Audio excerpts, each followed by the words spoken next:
todos y bienvenidos a la casita de Mócala.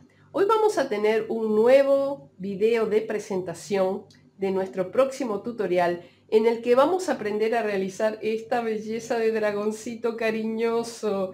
Miren qué absolutamente divino que es, totalmente tierno y por supuesto se puede sentar y hacer alarde de todos esos magníficos detalles con los que cuenta. Fíjense estos piquitos o púas en su espalda, estas alitas totalmente adoradas y estas pompis soñadas. No, no, no, no, no. Es absolutamente divino. Ni que hablar estas patitas. No, no, no.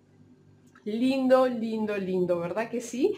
Bueno, vamos a hablar un poquito acerca de las características de nuestro personaje. Desde los pelitos hasta las pompis mide 35 centímetros y bueno, ya ni hablemos, 25 centímetros más de cola, o sea que tenemos dragoncito cariñoso para rato. Bien, es absolutamente divino, ¿verdad que sí? Bien amigos, este proyecto es un proyecto de pago. Aquí en la caja de descripción del video les dejo toda la información de precio y forma de pago, que como siempre es exclusivamente a través de PayPal.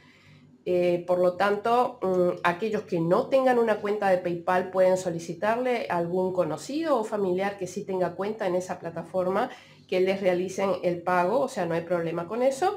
Recuerden siempre que tienen que tener una cuenta de YouTube, ya que la visualización de los videos es en forma privada en mi canal.